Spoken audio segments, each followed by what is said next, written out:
آج ہمارا موضوع ہے حضور صلی اللہ علیہ وسلم کے لباس مبارک کا بیان۔ بخاری کی حدیث ہے، رسول اللہ صلی اللہ علیہ وسلم سفید کپڑا پسند فرماتے اور صحابہ کرام سے فرماتے سفید کپڑا پہنا کرو، یہ زیادہ اجلا اور زیادہ دیدہ زیب اور جاذب نظر لگتا ہے۔ مسند احمد کی روایت ہے، رسول اللہ صلی اللہ علیہ وسلم کو لباس میں قمیض سب سے زیادہ پسند تھا۔ ابو حیان اصبہانی کی روایت ہے، آپ صلی اللہ علیہ وسلم جو قمیض زیب تن فرماتے وہ آپ کے ٹخنوں سے اوپر ہوتا اور آپ کی آستین آپ کی انگلیوں کے برابر ہوتی تھیں۔ بہقی کی روایت ہے، آپ صلی اللہ علیہ وسلم کی قمیض کی آستین آپ صلی اللہ علیہ وسلم کی کلائیوں کے جوڑ تک ہوتی تھیں۔ ترمذی کی روایت ہے، رسول اللہ صلی اللہ علیہ وسلم کے بازو مبارک کی آستین کلائی مبارک کے جوڑ تک لمبی تھیں۔ حاکم کی روایت ہے، حضرت عبداللہ بن عباس بیان کرتے ہیں کہ رسول اللہ صلی اللہ علیہ وسلم قمیض زیب تن فرماتے جو کہ ٹخنوں سے اوپر ہوتی اور آپ کی آستینیں انگلیوں کے برابر ہوتی تھیں۔ بخاری کی روایت ہے، آپ صلی اللہ علیہ وسلم کے پسندیدہ ملبوسات میں سے سبز یمنی چادر تھی۔ بخاری کی روایت ہے، آپ صلی اللہ علیہ وسلم کے پسندیدہ ملبوسات میں سے سرخ رنگ کی دھاری دار یمنی چادر بھی تھی۔ ابو حیان اصبہانی فرماتے ہیں، آپ صلی اللہ علیہ وسلم کے پاس ایک سبز رنگ کا لباس تھا جس میں آپ صلی اللہ علیہ وسلم وفود کی آمد کے موقع پر زیب تن فرمایا کرتے تھے۔ مسند احمد کی روایت ہے، حضور صلی اللہ علیہ وسلم نے ایک رومی جبہ بھی زیب تن فرمایا جس کی آستینیں قدرے تنگ تھیں۔ مسند احمد کی روایت ہے، حضور صلی اللہ علیہ وسلم کی ملبوسات میں سے ایک اور جبہ بھی تھا جس کے بٹن اور تکملے مخملی تھے، آپ صلی اللہ علیہ وسلم اسے دشمن سے مقابلے کے وقت بالعموم زیب تن فرمایا کرتے تھے۔ مسند احمد کی روایت ہے، آپ صلی اللہ علیہ وسلم کے ملبوسات میں ایک طیالسی جبہ بھی تھا جس کی آستینوں پر ریشم کا حاشیہ لگا ہوا تھا، آپ صلی اللہ علیہ وسلم اسے زیب تن فرما کر دشمن کے مقابلے کے لیے تشریف لے جایا کرتے تھے۔ ابو حیان کی روایت ہے، آپ کو حمیر کے بادشاہ زویزدن نے ایک مکمل لباس بطور تحفہ پیش کیا تھا، اسے 33 اونٹوں کی قیمت کے عوض خریدا گیا تھا، آپ صلی اللہ علیہ وسلم نے وہ جوڑا صرف ایک بار ہی زیب تن فرمایا۔ ابو حیان اصبہانی فی اخلاق نبی میں فرماتے ہیں، آپ صلی اللہ علیہ وسلم کو ملک شام کا بنا ہوا جبہ اور 2 موزے بطور تحفہ پیش کیے گئے، آپ صلی اللہ علیہ وسلم نے انہیں خوب پہنا یہاں تک کہ وہ پھٹ گئے۔ ابو حیان اصبہانی فرماتے ہیں، آپ صلی اللہ علیہ وسلم کی ملبوسات میں مختلف رنگوں کا ایک اونی جبہ تھا جسے آپ صلی اللہ علیہ وسلم نے زیب تن فرمایا۔ طبرانی کی روایت ہے، آپ صلی اللہ علیہ وسلم بعض اوقات اونی جبہ زیب تن فرما کر نماز ادا فرمایا کرتے تھے۔ ابن ماجہ کی روایت ہے، رسول اللہ صلی اللہ علیہ وسلم نے اون کا لباس اور پیوند لگا جوتا پہنا اور آپ صلی اللہ علیہ وسلم نے موٹا اور کھردرا لباس بھی زیب تن فرمایا۔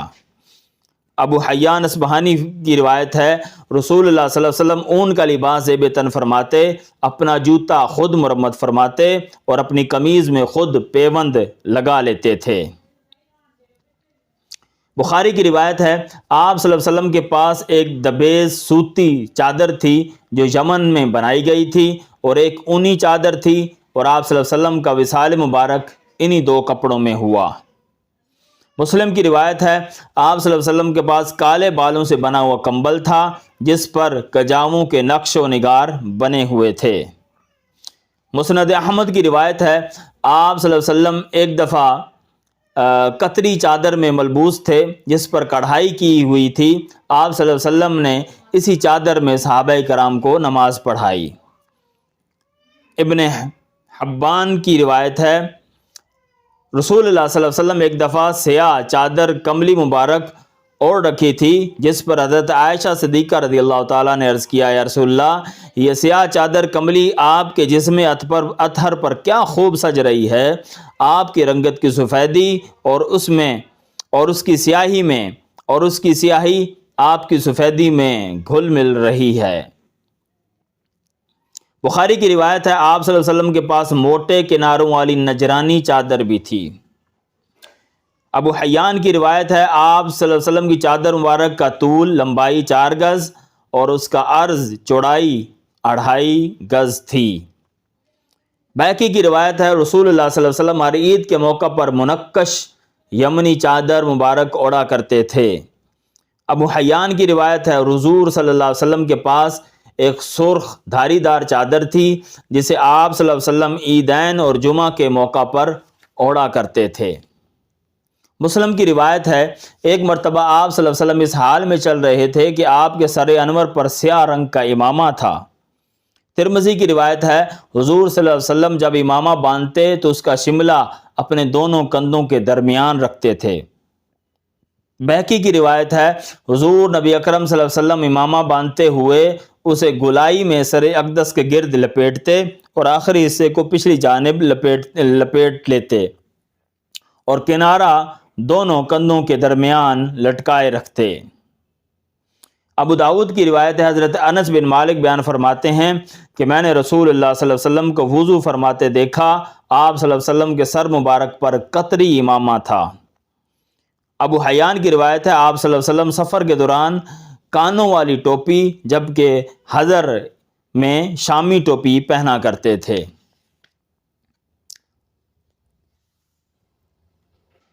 صالحی فی سبل الہدا والرشاد میں لکھتے ہیں کہ رسول اللہ صلی اللہ علیہ وسلم کی 3 ٹوپیاں تھیں۔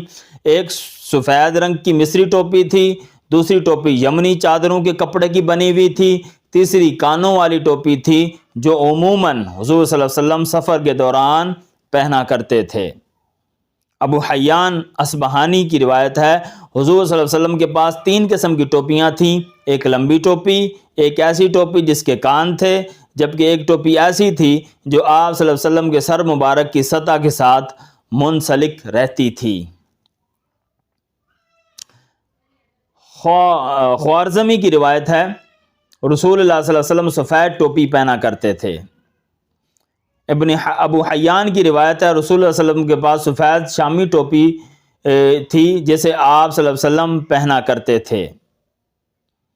ابو حیان کی روایت ہے آپ صلی اللہ علیہ وسلم نے جب نیا لباس بے تن فرمانا ہوتا تو اکثر پہلی بار اسے جمعہ کے دن پہنا کرتے تھے۔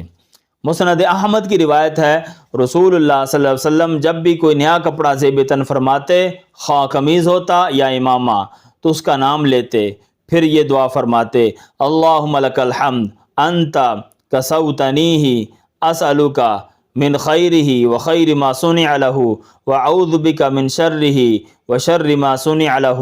اے اللہ سب تعریفیں تیرے لیے ہیں، بے شک تو نے مجھے یہ لباس عطا فرمایا، میں تجھ سے اس کی بھلائی اور جس کے لیے یہ بنایا گیا اس کی بھلائی طلب کرتا ہوں، اور اس کے نقصان اور جس نقصان کے لیے بنایا گیا ہے اس سے تیری پناہ چاہتا ہوں۔